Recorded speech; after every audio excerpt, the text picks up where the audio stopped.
जय हिंद। आप सभी का स्वागत है नायक स्टडी सेंटर के इस यूट्यूब चैनल पर। साथियों, हम एक नई पहल शुरू कर रहे हैं। नई पहल क्या है कि हम नोट्स के द्वारा हम आपको आधुनिक भारत का क्रमबद्ध विश्लेषण करेंगे और बताएंगे लेक्चर के माध्यम से।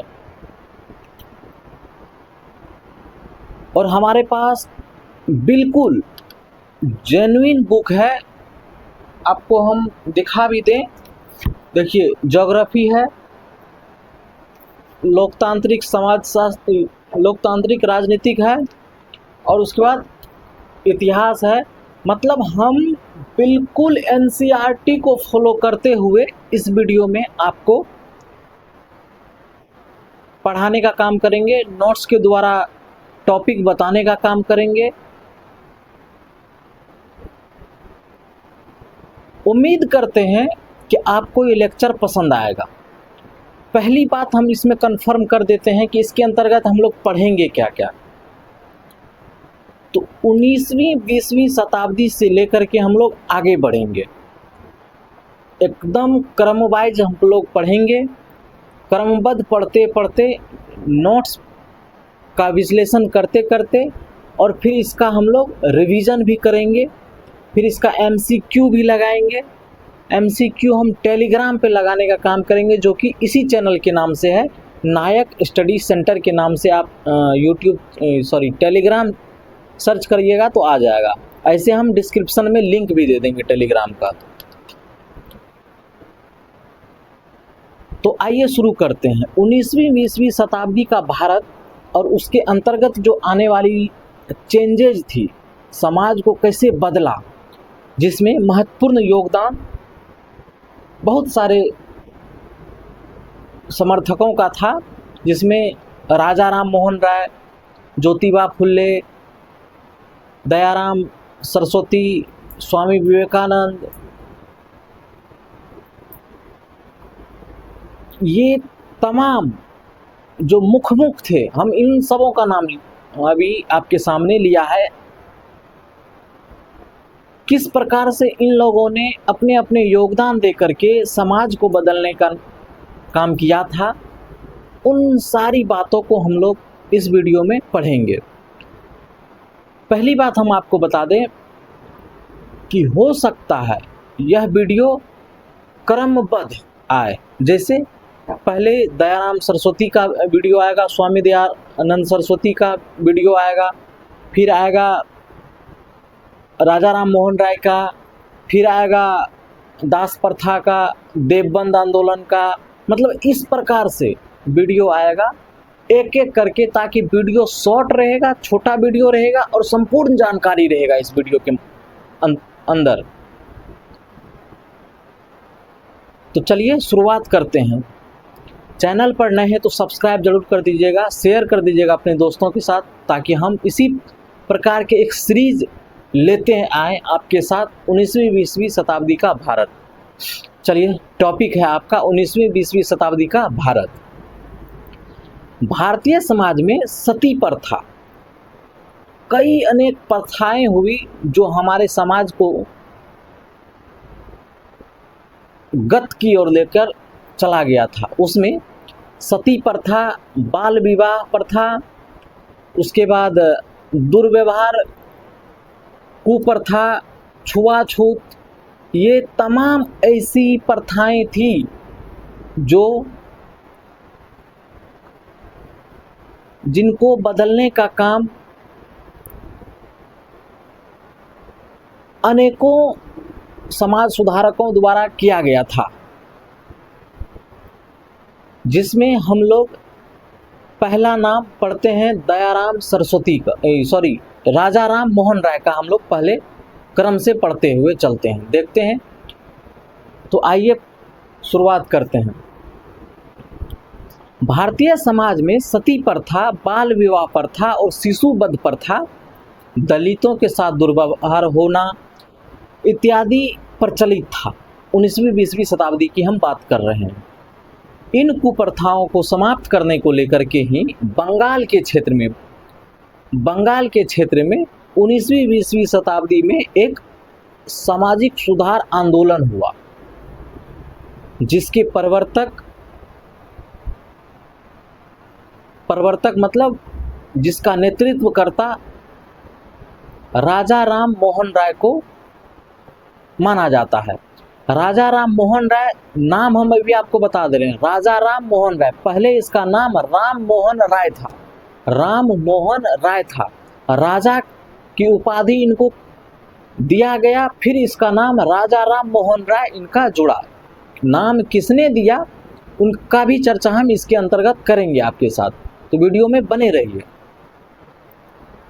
अब राजा राम मोहन राय को अन्य कई नाम से भी पुकारा जाता है, तो प्रश्न यहां से भी बन सकता है, और प्रश्न बनता है कि राजा राम मोहन राय का अन्य नाम क्या था। तो राजा राम मोहन राय का नाम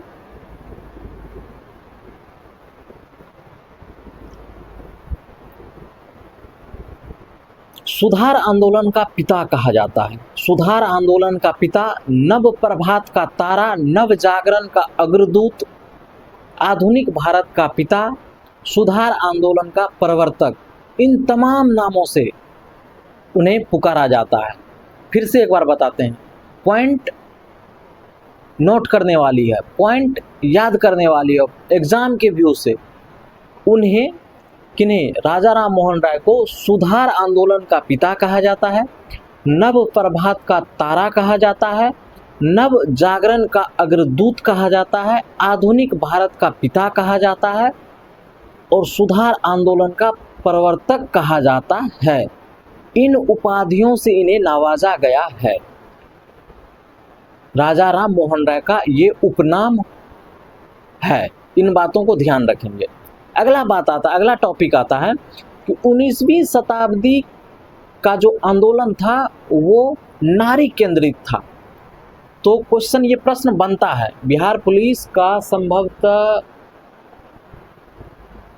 2022 के अंतर्गत जो वैकेंसी आया था 19,000 समथिंग पोस्ट, उसमें पूछा गया था कि 19वीं शताब्दी का सामाजिक धार्मिक सुधार आंदोलन केंद्रित था, तो उसमें ऑप्शन होता, आंसर होता उसका नारी केंद्रित था।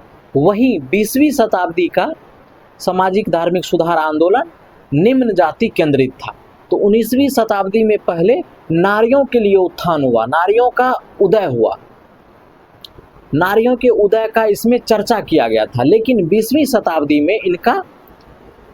शताब्दी में सामाजिक धार्मिक सुधार आंदोलन का जो है उसमें निम्न जाति वर्ग, जो छोटे जाति का था, उस जाति केंद्रित था। तो जातियों का फिर उदय हुआ। तो पहले महिलाओं का उत्थान हुआ, फिर निम्न जातियों का उत्थान हुआ। तो 19वीं 20वीं दोनों को सम्मिलित करके पढ़ा जाता है। तो चलिए अब आगे बढ़ते हैं, मेन टॉपिक पर आ जाते हैं, राजा राम मोहन राय के बारे में। थोड़ा सा इनका सामान्य परिचय देंगे, उसके बाद फिर हम लोग आगे बढ़ते हुए चलेंगे। इनका जन्म 22 मई 1772 ईस्वी में बंगाल प्रेसिडेंसी के राधानगर में हुआ था।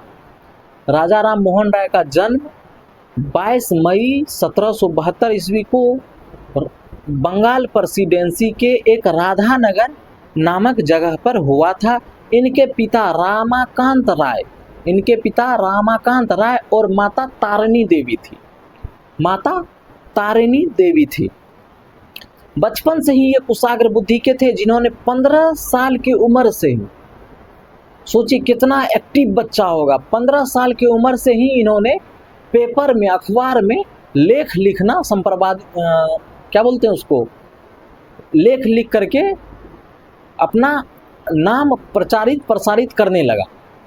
इतना एक्टिव बच्चा था 19वीं 20वीं शताब्दी में। सोचिए 15 साल की उम्र में बच्चों का नाम पेपर में आ रहा है, वो भी किसी एक पूरा पैराग्राफ के लास्ट में, मतलब ऑथर के रूप में। सोचिए कितना एक्टिव बच्चा होगा उस समय का। तो 15 साल की उम्र में ये अपने बुद्धि विवेक के लिए जाने लगा। इन्होंने उस लेख में मूर्ति पूजा का विरोध किया। इनका कहना था, राजा राम मोहन राय का कहना था कि एक ईश्वर का पूजा करिए, आप किसी एक ईश्वर का पूजा करिए।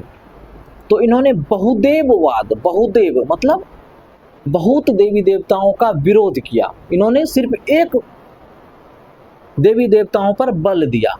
तो एकेश्वरवाद का समर्थक था, बहुदेववाद का विरोधी था। याद रखिएगा, बहुदेववाद का विरोधी था और एकेश्वरवाद का समर्थक थे। एकेश्वरवादी का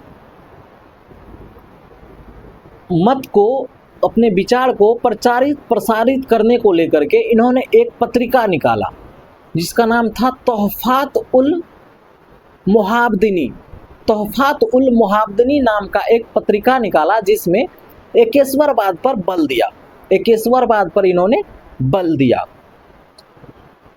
ये एक साहित्य था, तोहफात उल मुहाबदिनी एक साहित्य था, पत्रिका के रूप में एक साहित्य था। इसमें इन्होंने एक ईश्वरवादी को बल दिया।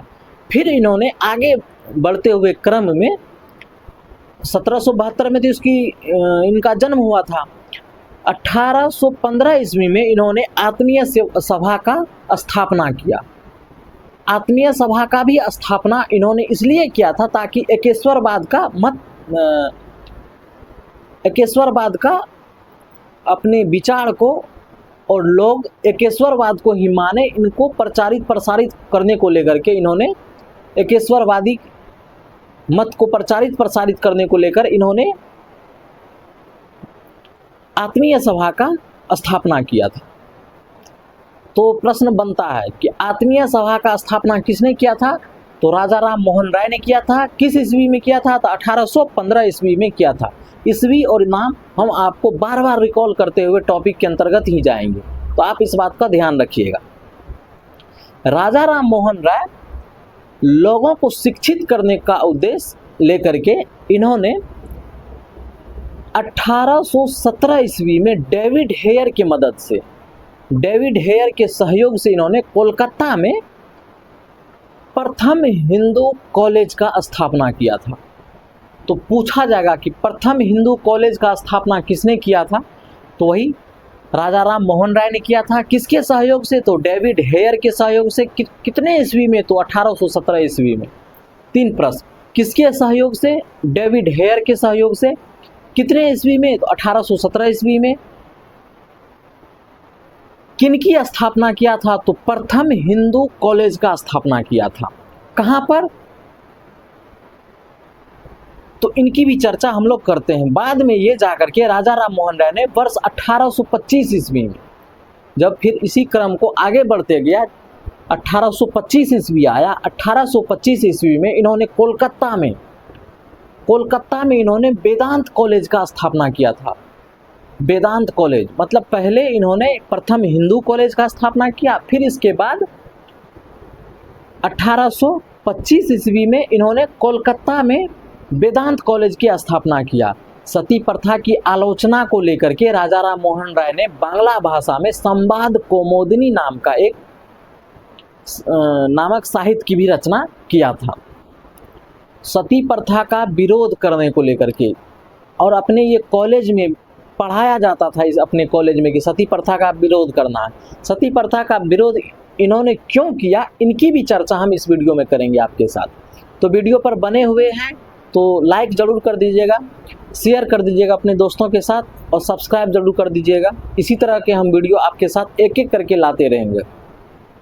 संवाद कौमुदनी बांग्ला भाषा में था, याद रखिएगा। पूछा जाता है, प्रश्न आता है, बार बार प्रश्न आता है कि संवाद कौमुदनी का भाषा क्या था? तो बांग्ला भाषा में आता है। 1825 ईस्वी में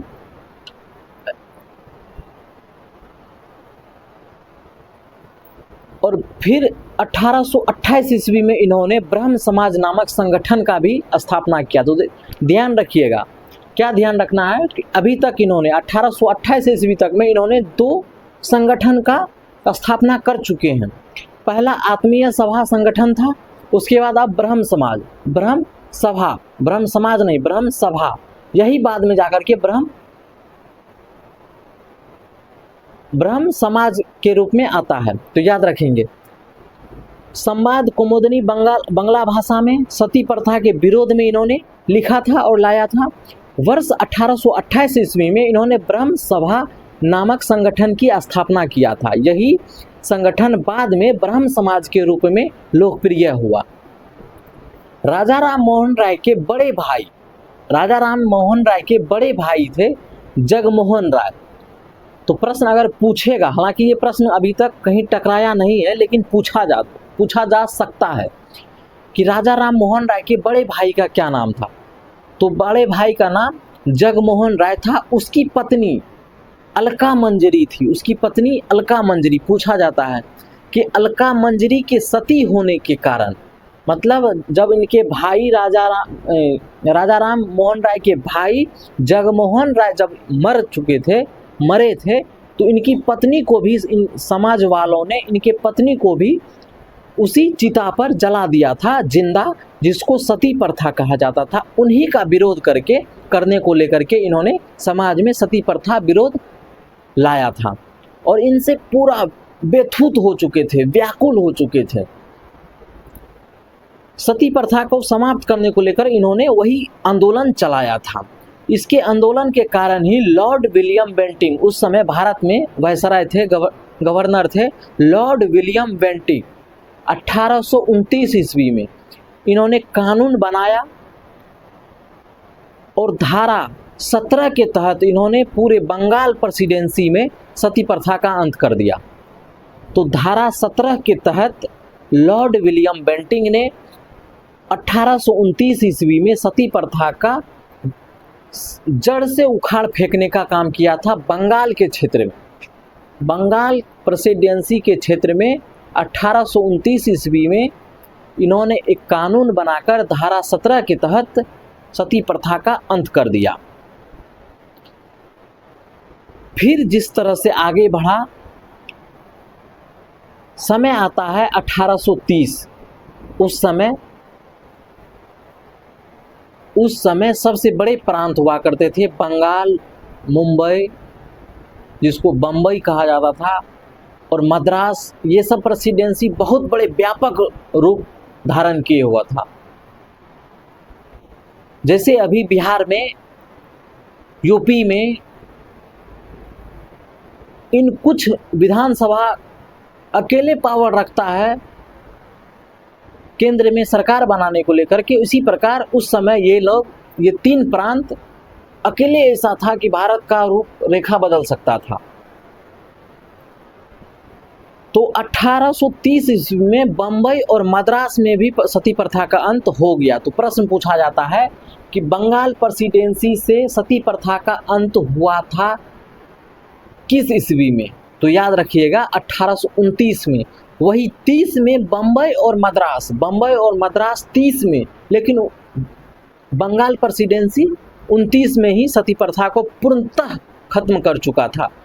संभवतः जहाँ तक हमको लग रहा है कि 1861 ईस्वी के भारत परिषद अधिनियम के अंतर्गत पूरे भारतवर्ष से पहले तो इन 3 जगहों पर 3 जो बड़े बड़े प्रांत हुआ करते थे, इनसे सती प्रथा का अंत हुआ। फिर इन्होंने 1861 के भारत अधिनियम के तहत इन्होंने पूरे भारतवर्ष से सती प्रथा का अंत कर चुका है। अब आगे बढ़ते हैं। राजा राम मोहन राय का विरोध करते हुए, इन सती प्रथा का विरोध करते हुए, देखिए कुछ भी काम आप समाज के हित में करिए या नहीं करिए, विरोधी कुछ न कुछ खड़ा होते हुए आया है। ये हमारा इतिहास भी कहता है कि विरोधियों बहुत पहले से अच्छा कार्य करो, बुरा कार्य करो, खड़ा होते हुए आया है। तो उसी राजा राम मोहन राय का सती प्रथा जो खत्म किया था, इनका विरोध करते हुए एक राधाकांत देव नाम के व्यक्तित्व हुआ करते थे जो सती प्रथा का विरोध किए थे, और इनका समर्थन 1830 ईस्वी में इन्होंने विरोध करते हुए एक धर्म सभा नामक संगठन का गठन किया।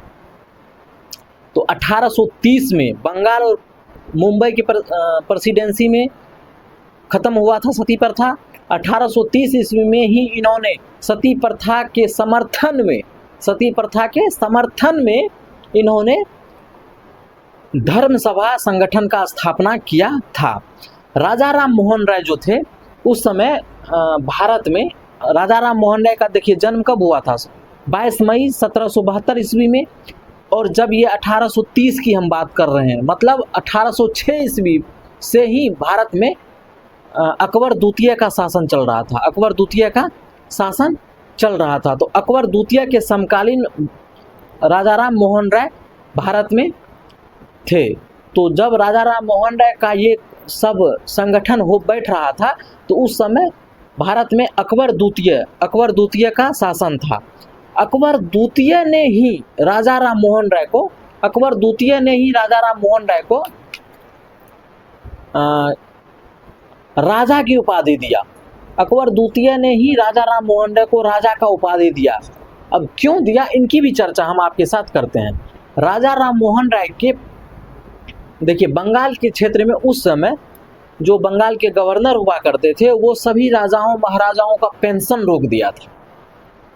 जो भी मुगल सम्राटी थे, जो राजा थे, उन सब का पेंशन रोक दिया था।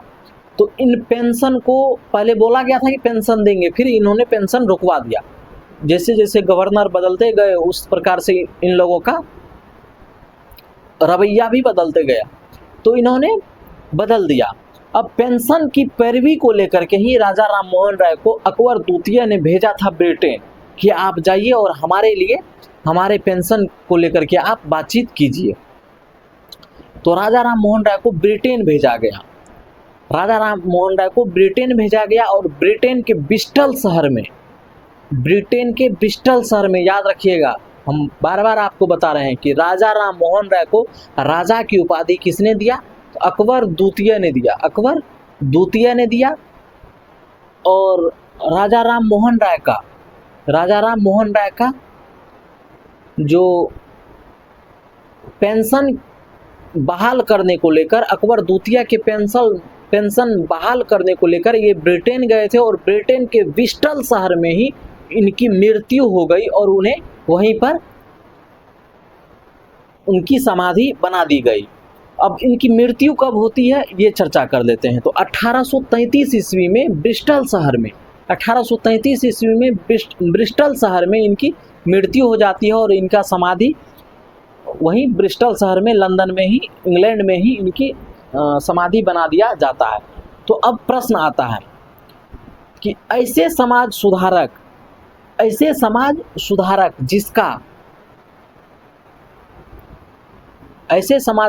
जिसका समाधि भारत से बाहर है, तो उसमें राजा राम मोहन राय का नाम आप ऑप्शन में आएगा तो टिक मारिएगा।